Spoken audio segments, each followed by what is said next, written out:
They said getting started was the hardest part, but no one told you how hard it is to scale a custom service business. It's time for your team to step up, but your clients want you. Discover how to scale to 7 figures and beyond by freeing up time and getting your team to run whole parts of the company so you can focus on scaling profits. This is the Hands-Off CEO with Mandy Ellefson. Today's episode, I have Mark Firth on from Linkedpreneurs. I'm excited to share with you this content because what we're really talking about is outbound marketing and how to use that in a way to actually have control over your the growth of your company. And the problem with referrals and with inbound, while they're great and they're definitely something that I've relied on quite a bit, is that you really just can't control it. And sometimes it flows in well and sometimes it doesn't. So that's a place to be in your business where you really can't control it. And if you have to deal with payroll and with all the other expenses that come with running your business, then you can't be really having control over the financial health of your business unless you're doing something proactive to be consistently generating new business. That's why I invited Mark on to be sharing his process around LinkedIn. He's also an expert in sales and outbound marketing. So that foundation is one of the reasons why I had him come on and share his approach and also what people are doing right now that is making their results on LinkedIn not so hot and what you can do in order to actually get better results. So I'm really excited to be sharing this with you so that you can really get control over proactively growing your company. So listen in, and I can't wait to share it with you. Mark and I have been friends for a little while here. We've been in a mastermind together, and we've just kind of been helping each other back and forth on some things. And I've been learning his system for how he does outbound lead generation, specifically on LinkedIn. And I invited him on the podcast. I said, Mark, come on the podcast. I can't wait for you to share all this with my audience because this is like really groundbreaking stuff here. So I'm really excited to have you here today. Thank you very much, Mandy. I'm looking forward to having this fantastic conversation. What I love about what you're doing is that you have a really solid sales background. Mm-hmm. And it's not just about like putting together some systems that just kind of automate this and that, but you really truly understand the depths of sales. So yes. This is why I'm excited to have this conversation with you today. So let's just first talk about outbound sales, outbound lead generation. So why do you think that outbound lead generation is really important, and why do you think most people are resistant to it? Okay, so that's 2 questions. They're fantastic questions. Okay. And to answer the first question, this literally goes back to, you have those moments in your life that you remember forever. For different people, they're different ones. But I will always remember my first day in my first sales job at a company called Zeda in Nottingham, who no longer exist. If you're from Nottingham and you're listening to this, may have heard of them. But I remember coming to the office in a suit, all excited because it was my first job after graduating, and expecting to get on the phone and start taking cold calls. And the guy, my sales manager at the time, goes, "What are you doing?" I goes, "Well, I'm sitting down." He goes, No. Go in that office, read this book." And he gave me a copy of Spin Selling. And he also said to me something that I'll never forget. Just before you read that, Mark, you see all these guys around here, you've seen the cars in the car park, because that time I was kind of young, materialistic, I didn't know what would make me happy. He goes, "The reason they are successful in sales is because they are able to create business from nothing. Literally all they need is a list of names." It's not quite nothing, but you know what I mean. It's not all the tools we have now. They need a list of names, the phone book, and they're able to create that business from nothing. And until that ability is what will make you successful as a salesperson. And I remember Spin Selling and the fundamentals of that and that message. And that's kind of what's driven me through my sales career, if that makes sense. And what was the second question? You've lost me on the second question. It was Well, maybe let's dig into that question before the other question was like, why do you think people resist it? But let's dig in a little bit more around outbound and The typical way that a lot of service-based businesses grow is through referrals. They just kind of wait for referrals, and it's kind of like a hope strategy. So, how is Outbound different than that? Well, dealing with the topic of referrals, our referrals are amazing until they're not. And that's the issue, because we just don't know when they'll stop. And then they're not there. And ultimately, referrals, they are amazing, and you can turn them into a strategy. But ultimately, having an outbound process and the ability to understand how can I put this the best way, the buyer's journey, i.e., when you're undertaking outbound, you're always going to be speaking to different companies and different decision makers, different industries, different problems, different symptoms, and they're always going to be at different stages of the buying process. The most important skill in outbound for me is recognizing where they are in that process, because you adapt your messaging, you adapt your conversation, you adapt your tonality, you adapt, forceful is the wrong word, but you adapt how you dictate and manage the sales process depending on that, because ultimately outbound is about managing the sales process. You have to understand where they are so you can manage your sales process, because if you adapt to the buyer's pace, if you adapt to what the buyer wants, sometimes you can lose that business because they may be doing different things. They may be different stuff going on behind the scenes. So as an outbound salesperson, it's not just about getting in contact with people. It's about understanding where they are in their process and what you need to do to dictate that sale and move that sales cycle forward in a favorable way that leads to you winning the business. You love it. Great. Thanks. So like what I'm hearing from that is just like being proactive. Is what allows you to really have control over how much business comes in the door. Yeah, and to take that down to a very granular level on a conversation I had this morning, it was actually last night because he's in Australia. Sometimes on LinkedIn, we get people, this guy's targeting accountants based in Australia. A guy said, I love your profile. I'd love to have a chat. Now, a very easy way to respond to that message might be, yeah, sure, get really excited. Let's have an hour conversation. Oh, yeah. He asked me, how should I respond to that? I said, this is what you need to say. You need to say, well, thanks for your message, Steve. I can't remember his name. What we find works best in this situation is a 15-minute introductory call / chat to see if it's a good fit.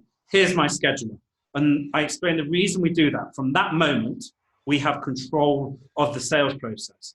We are demonstrating authority. We're demonstrating we know what the hell we're doing.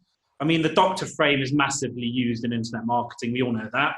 But ultimately, if you go into a doctor and they know that they're confident in the next steps, go for this test, you feel confident. And it's also really important because we don't know where they are in the process. We don't want to, on LinkedIn, what you have to be very careful of doing is jumping on a 1-hour call, because outbound is all about what happens before the moment we make the offer or we try and close the sale. And if you go on an hour call from a message with them really excited, that's actually the most dangerous thing you can do, because you know nothing about the sales cycle, the competition, you know nothing about the problem, the issue. It's important to get on that 15-minute call and then shape the process so it works for you moving through to the close. For example, scenarios. They may not be ready for it yet. They may just be shopping around for quotes. That person may not be the decision maker. So in that case, the objective of the 15-minute call becomes getting access to the decision maker. If they're shopping around for quotes, the objective of the call becomes stamping your authority and go, well, look, we'll work with you when you're ready, or what can we do? Or maybe there's some tiny bit of piece of work you can do. Basically, that's just a demonstration of how I took my B2B background onto LinkedIn and keeping control over the whole process. Because ultimately, you mentioned at the beginning of the conversation, which is 100% correct, I'm about lead generation, but that's because the market is used to lead. The phrase lead generation is what the market associates with LinkedIn. In reality, we're about client acquisition on LinkedIn, but we found our messaging around that doesn't get as much traction because the market isn't ready for it. I believe it will be, but yeah, it's about client acquisition rather than lead generation. But we have to use that messaging again because it's just an example of where the marketplace is in terms of its education and processes. Right. Well, and using that the doctor analogy too, if you just conform to their wants and the way they want to run things, then you can lose some of the biggest, some of the best quality clients, because the more sophisticated a client is, then the more they're going to like to kind of push things around. Yes. But if you allow them to do that, they lose respect with you. Yeah, and there's actually a book I'm going to recommend. This is actually the book. If I was to ever write a book on sales, it would be this. Let me just find. I might have to put it in the. We can put it in the show notes. Yeah, I think it's called Unselling, and it talks about at the beginning of the sales cycle. That's actually where you have the most power. Yet people tend to get try and accommodate and be helpful. But this is not about forceful selling. This is not about pushy selling. It's about consultative selling. And ultimately, consultative selling is a process. And at the beginning of the sales cycle and first call, that's where you shape the relationship, the rest of that process. It's so important. And that's why we use a 15-minute call. It's so much more than a 15-minute call. It's just setting the balance of the relationship, the rest of what's going to happen, Yeah, love it. That's great. So then, you and I both, we both feel, I think, in the same way about, loving sales, and it's so fun. It's such an opportunity to transform someone's life in such a short amount of time, and really help people powerfully choose for themselves. But I don't think everyone feels this way. So there's some resistance to actually being proactively going out and selling. So what do you think that is? And, what would you recommend to someone who has some resistance to doing outbound client acquisition? Yeah, so this is a really common question. I have quite passionate viewpoints on this, because ultimately, as a business owner, I'm a business owner, and I have a vision. My vision is to impact as many people as possible and help them fulfill their potential in their business. I want to target 10,000 within the next 5 years. That's my vision. I listen to Arnold Schwarzenegger every single day.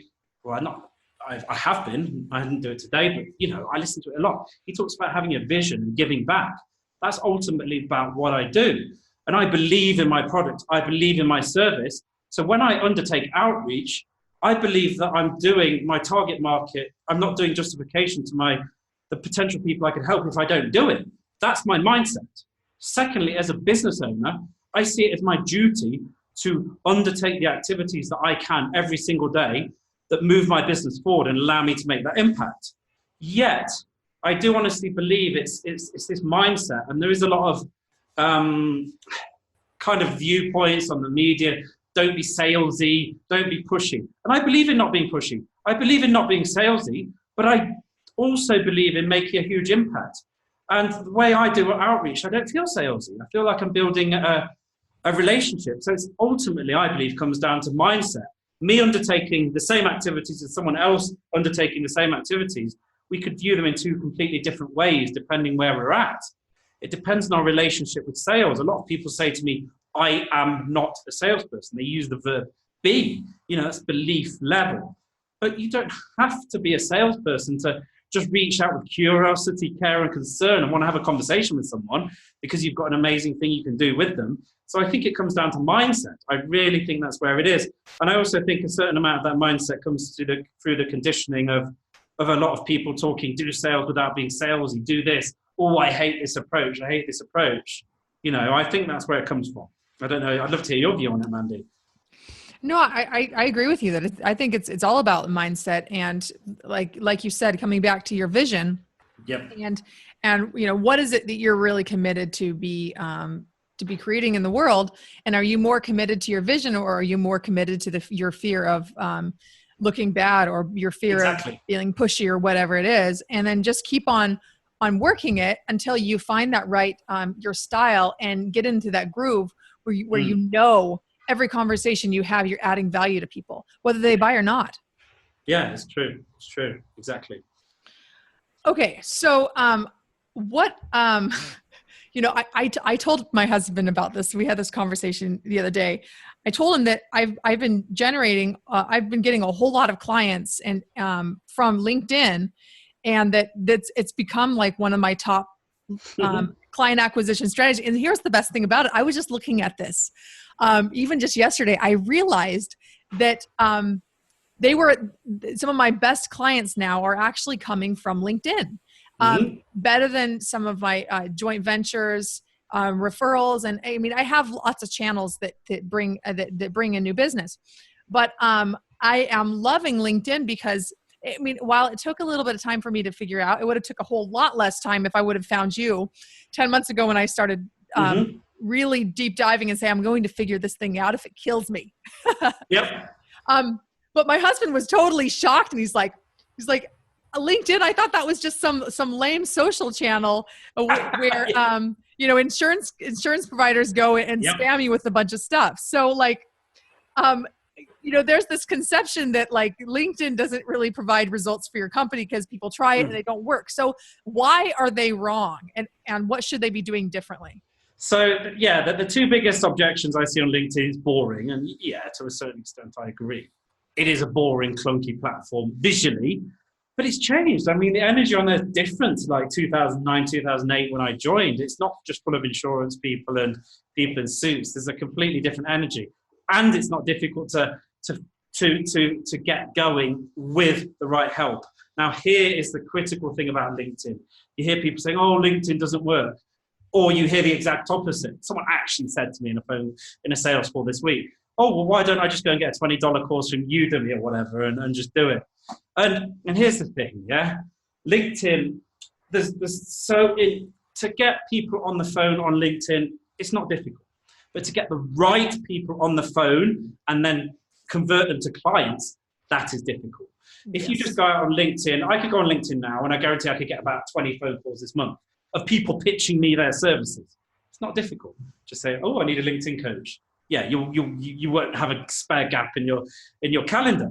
But in order to move people through an entire sales process to becoming clients, that's an art and a science. It's really difficult. You've got to balance multiple calls. You've got to control the content they see. You've got to make sure they're bought into you emotionally, logically, i.e. you've got to pre-sell them, just like you would do with a webinar funnel on Facebook, where they go from for those that don't know, they'll typically see a Facebook advert. Then you'll get directed to a webinar where you'll watch when you'll listen to someone for 45 minutes, extended exposure to their content. Then you will be given some authority pages, and then you will go on a call. That's 4 steps, yeah?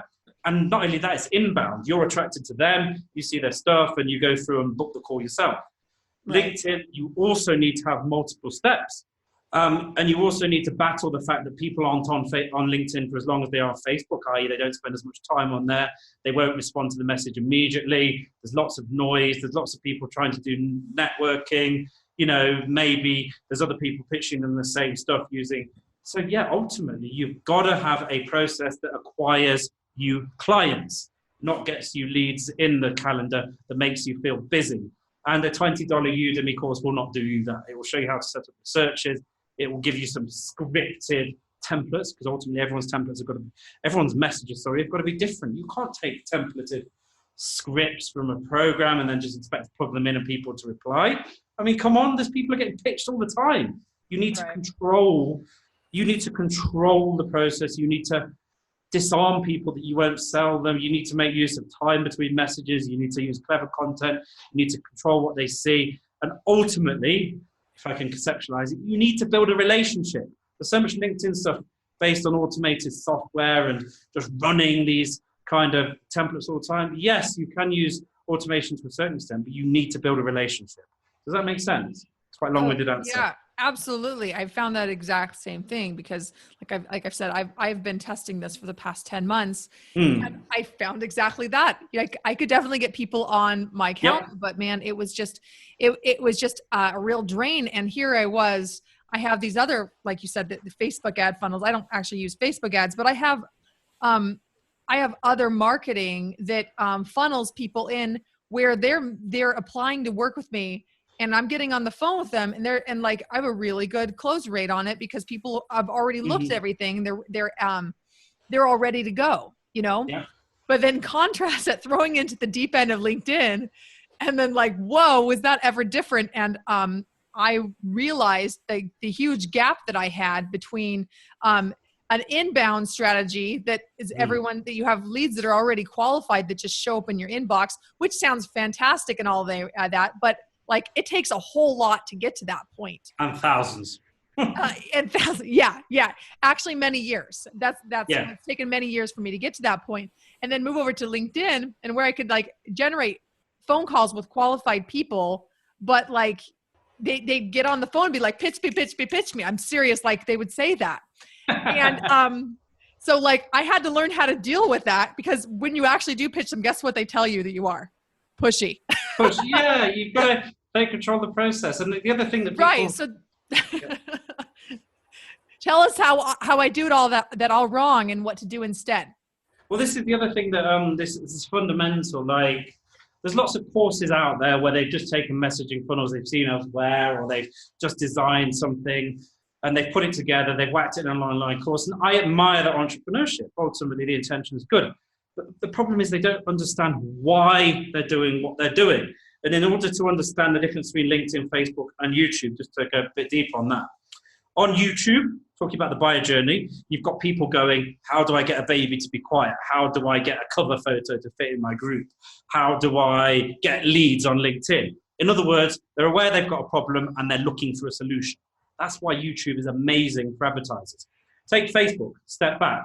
You can target people based on a problem, i.e. maybe they've got a problem, but they're not yet looking for a solution, because they have amazingly clever pixel data. So they can help people that sell baby clothes to know, they can find people that are pregnant based on the websites they're going to, based on their behavior on Facebook, i.e. interest-based targeting, i.e. they have a problem. Now, I'm just using the word problem used loosely, because being pregnant clearly isn't a problem, but they have a situation that they need to solve.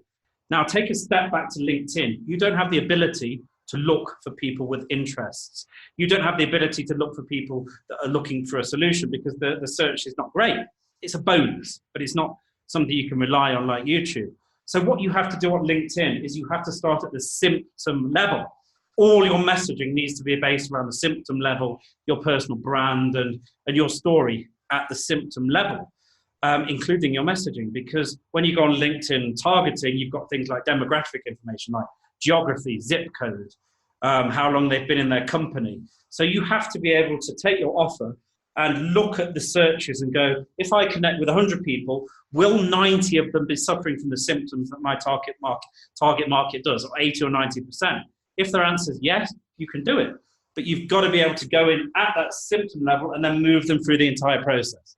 That's the key difference between the other social media platforms. And that's where people fall down, because they don't have that conceptual understanding before they go on there and do all the usual stuff they say in the courses, like update your profile, do your messaging funnels, get on the phone. They don't understand what they need to do in order to make that happen. And that's a big difference. Yeah, absolutely. And that's where I've seen the gap in with those too, because I mean, I've consumed a lot of that content. I've learned from a number of other LinkedIn experts, and I have seen missing like the understanding of where the buyer is in the journey and how to move them to where they need to be in order to be receptive to potentially working with you, or to even qualify whether they're a good fit. So. Yeah. Sorry. No, I was going to say, which brings us to this next key point here, because, and I know this is something that you and I both really strongly believe in, because I had you come speak to my private group of clients and train them on this. Mm-hmm. So it would just to show how much of a fan I am with Mark, right? But there's a really key aspect to positioning yourself on LinkedIn, but just in general in your business that makes outbound marketing work, or what makes it not work at all. So what is that one thing? Which one thing is it? You've lost me. Are we talking about the positioning or the branding or the name? Or? Right. So actually, yeah, I know that when I was saying that, I'm like, you know what, he might not know what this one thing is I'm alluding to. So thanks for that. So what I am referring to is that one problem that you're solving for that one kind of client. And when you're really clear on like this is the problem we're solving for who, then it's really easy to actually reach out to this specific target market on LinkedIn. But unless you have that messaging around that problem, then it's going to just go on deaf ears. Yeah, totally. Stay away from resume-based profiles, i.e. your job title. And that means that I forbid anyone coming in my program, the majority of coaches and consultants, to refer to themselves as a coach or a consultant. Because ultimately, I think there's nearly 2 million coaches if you do a keyword search on LinkedIn. And you're just not differentiated. And first of all, the key to personal branding is to be differentiated and stand out in the marketplace. And secondly, a coach is a job title. It's not an outcome. And it's all about the outcomes on LinkedIn. They're looking for we need to be extremely relevant to a very specific group of people. So they pass what I call the idiot test. They know exactly what you do for them. They know exactly how you can help them without moving outside of the kind of lizard brain into the thinking brain. If they have to think, they're gone. I just actually posted in my group to get my positioning. I think I did 131 different iterations of my positioning just to get it right. It's got to be that good on LinkedIn to get results. It's got to be that good. Well, great. Thank you so much for sharing that. Because, even you as an expert, you've had to go through over 40 different iterations to get it right. 131. I mean, there's 131. Okay. People don't see what goes behind the scenes in terms of copywriting and iterations and testing. And I'm here to shortcut that now, obviously, but yeah, that was what we had to go through while we're learning what worked on LinkedIn. All right. Well, then, what is the shortcut way of getting all those pieces in place? And what kind of results can someone expect from LinkedIn when you do it the right way? Well, I love talking about this because, there's so much. Most of the people listening to this are in the internet marketing industry, yeah? No, not necessarily. It's okay. Service-based businesses. Service-based businesses, perfect. So, yeah, look, we've never, ever, ever had anyone get less than 10 meetings a month coming through our group program. And what do I mean by 10 meetings a month? I mean someone that knows what you do, someone who wants to have a conversation with you, and with someone you have the beginning of a relationship with. Typically, it's about 10 to 20. That's what you can expect on LinkedIn. And what does that cost you? It costs you, in terms of the LinkedIn software, costs about $160 a month, plus your time, and that's about an hour a day. So anyone who's looking to go on LinkedIn, it's not a massive cost, it's organic, and ultimately it sounds so cliche to say, but you just need to get someone to show you what to do. Mandy, you've spoken about 10 months to get this going, yeah? Yeah. Yeah, people think they can just go and get like some basic course and have it ready. But that's not the reality. You have to have the feedback in terms of what's going to work, what you're missing, where your branding's gone wrong, where the messaging is, what's not. No, that's not a symptom. You're never going to get that. That marketplace isn't going to work. Dentists are not going to work because they're not active. Things like that. Because there's so many industries where people they're on LinkedIn, they have a profile, but they're not active. You need to go and speak to someone who's invested in your success before you go and spend time on there when your market's not even active. And when you do that, you do it in the wrong way, because you could just burn through your contacts. You could burn through your potential marketplace and destroy your reputation with awful messaging if you hire the wrong person. And ultimately, that's just short-sighted. It's just short-sighted. You're in coaching, consulting, service-based businesses. Your reputation is everything. Your reputation is everything. You don't want to destroy that with some crap templates you've got from some online course, Right. And a lot of those systems, actually, they could generate a lot of calls for you, but really the way they do it is in a way that really degrades your authority as a professional. Exactly. I have done some of them because it's just based on someone's advice, or if they're advising me to do this, I'm just going to try their system. And while it kind of worked, what it did is it just didn't feel good to me. It felt kind of yucky. And, when I started using your process, I found that I would do more of it. I was more willing to do it. I didn't have that resistance that I did before to doing it, because I felt like I was really being of service. And now when I do my outreach on LinkedIn, which I manage all myself, by the way, I used to hire someone to help manage it because there were so many moving pieces, but now you showed me a system to be able to manage this in a way that it really doesn't take very much time.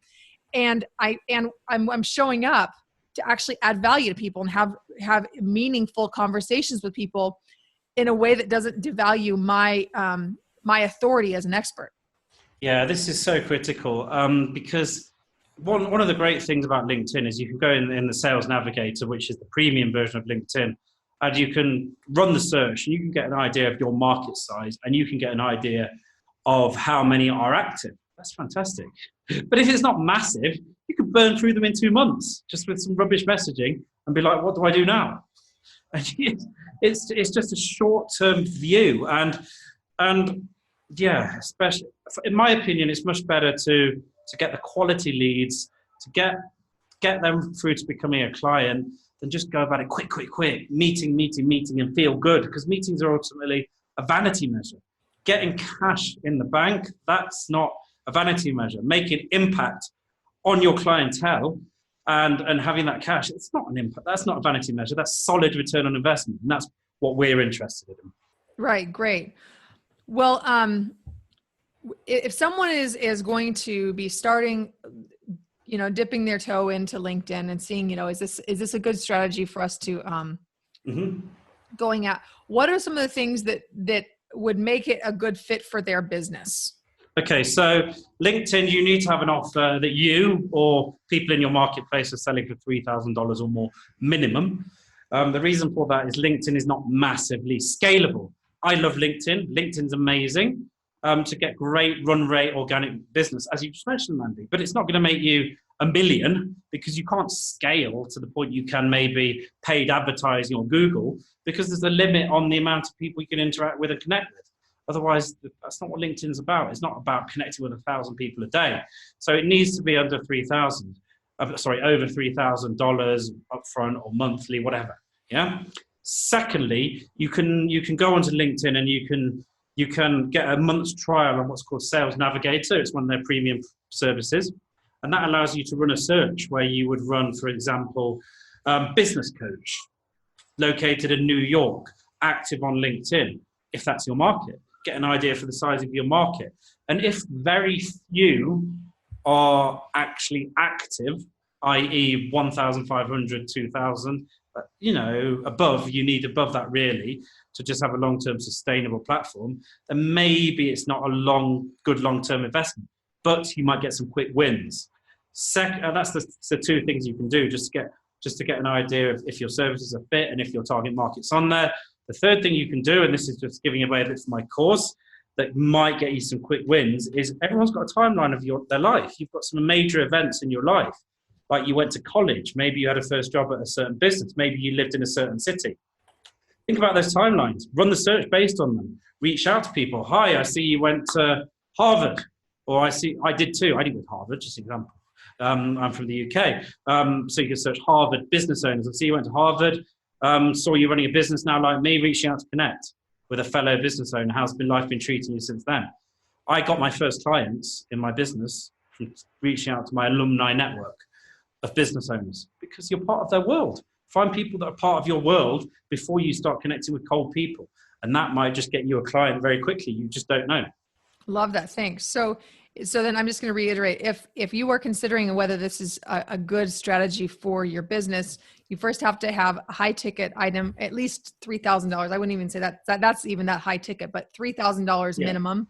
Yeah. And actually do a test to look at the market, see if it's on LinkedIn and see if they're active. Yeah. And then go ahead. Just reach out and connect with them with the intention of being curious, building a relationship and having a chat.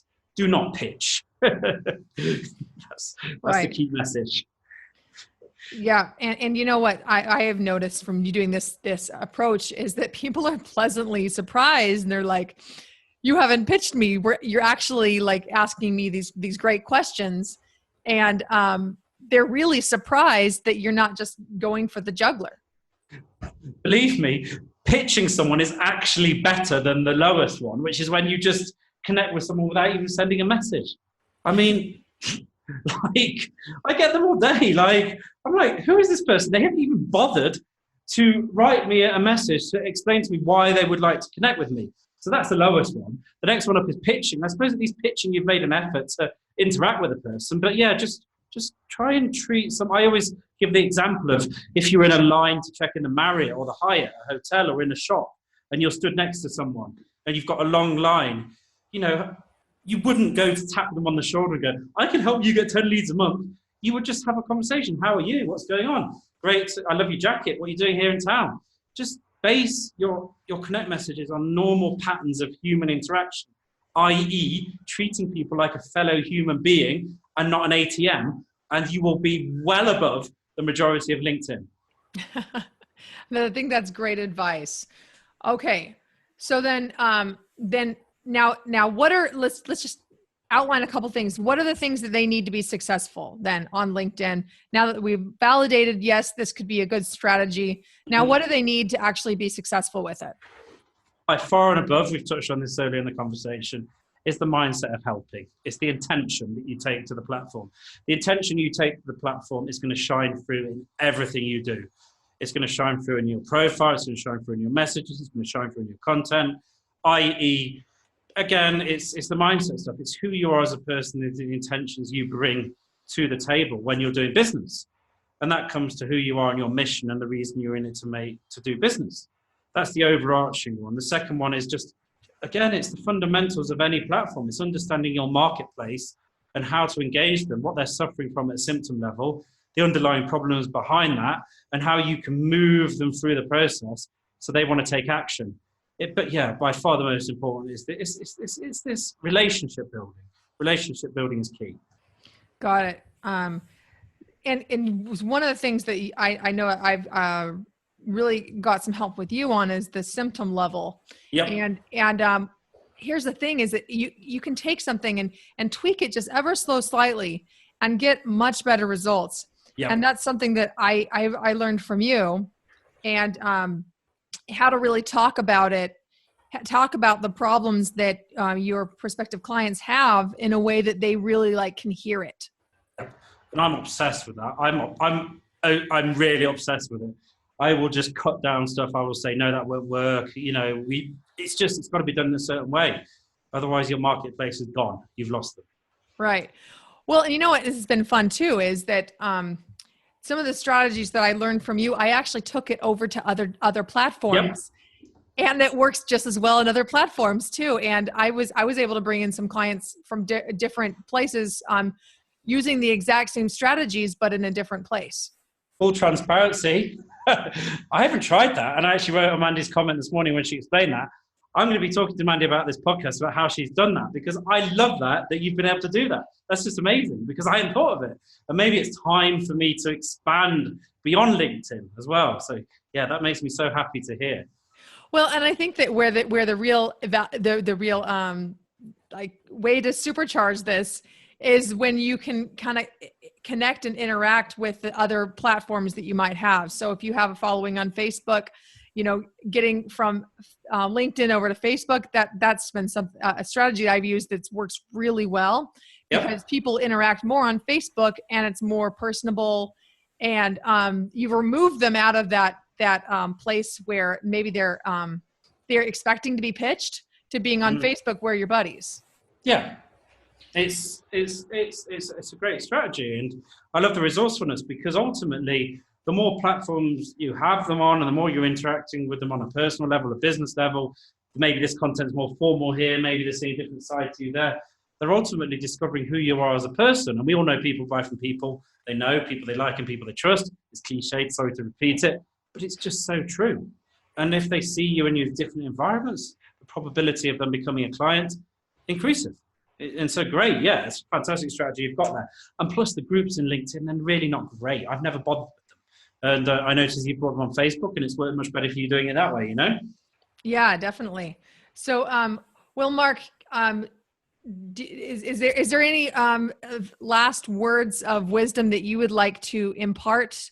Yeah, I just want to say that it's been a fantastic interview, and I really genuinely hope that anyone listening has had a nudge that if they're not on LinkedIn, maybe it's time to go and have a look at it. It's not complicated. It's just easy to get going on there. Maybe you should just go and check out your target market and see if you can get some quick wins in helping people with what you do. Love it. Love it. So, well, where can people find you, Mark? Okay, so they can find me obviously on LinkedIn. But yeah, I'm just going to give you my website because that's the easiest one to find on without all the social media handles. Mark Firth, which is MarkFirth online.com. Go on there and you can contact me and you can find all my social media handles on there and just click through. That's the easiest place to find me. Or if you type in Mark Firth on LinkedIn or Facebook, you're probably going to find me too. We've been moving up the rankings a bit of late. Love it. Great. Well, thank you so much for generously sharing with us, Mark. And I really appreciate all that you've been willing to share. And this has been really a great amount of content you've shared. So thank you so much. Thank you so much for inviting me, Mandy. It's been my pleasure. So this is Mandy Ellefson from Hands Off CEO podcast signing off. If you are getting a lot of value from this, what I'd love you to do is go to iTunes and go ahead and leave us a review that really helps other people find the podcast and for us to really get the message out into the world about scaling your business the right way, in a way that you have more freedom, in a way that you have more fun, and obviously more profits, because we all love that. Thanks so much, and have a great day. Thank you. Do you want to get more done in less time? Mandy's offering her client-exclusive Find Time Now planners for free. These planners will help you save big chunks of time every day to invest in growing your business instead of working in it. Go to handsoffceo.com/power hour. That's handsoffceo.com/power hour.